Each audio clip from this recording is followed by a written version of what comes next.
It was something that we had been fighting for a long time now.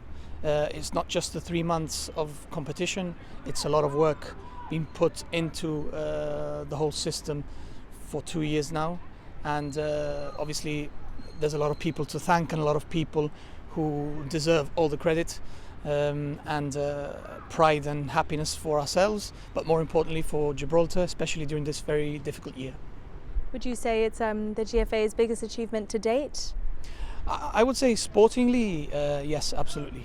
I don't think it gets any bigger than this. I mean, it's fair to say that the Nations League is a fairly new competition, but you can only play the competition that you're taking part in. So our aim was to win the group. I don't think many people expected it. So absolutely a historic moment, and you can feel it. You can feel it in the air, you can feel it with Gibraltarians, and it is absolutely a historic occasion. And it is, of course, an emotional roller coaster. Describe to us that feeling, those emotions going through yours and the players' minds during the match last night. I think the players were very focused on what they had to do. Everyone knows we had the opportunity to bring the win home from San Marino. That match did not turn out like we wanted to, but as our head coach told the players in the team talk, things happen for a reason, and he immediately told them in San Marino, focus, reset, recharge, because we will do it in Gibraltar. And I spoke to a few players before the match.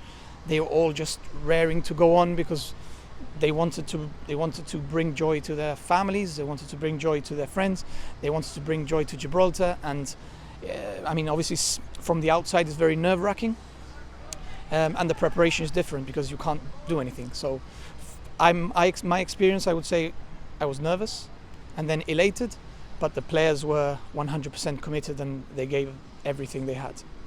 Now, looking ahead, what does a promotion from Group D to Group C mean for Gibraltar football? Well, it obviously means that we will now be playing against tougher opposition and higher ranked teams. So it will be an immense challenge for us to be playing at this level. We know some of the teams that are there now, so the likes of Armenia, Georgia, Kosovo. These are the teams who are a step above us, obviously. So for our players to now be able to compete at that level is an absolute dream for them, and it is an excellent step forward and progress for Gibraltar football. And when you saw the group tables, did you personally think that you'd be able to achieve this kind of promotion?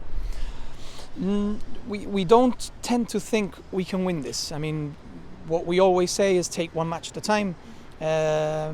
We are here to provide the support that Julio and his team need to achieve this.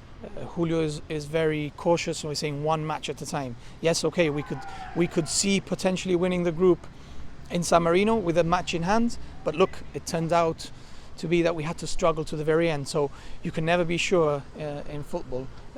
I think any team in that group could have won it. Liechtenstein are very, very strong opposition as well, as you see from yesterday's match. So although it's very easy to say we could have won this, it's never easy. We have had to fight for it. The players have had to fight for it. Now, you've touched on what Group C will entail a little bit, but tell us a little bit about the standard there. And do you think that Gibraltar can rise to the occasion? I have no doubt that we will be able to rise to the occasion, or at least give everything we have to fight and rise to the occasion.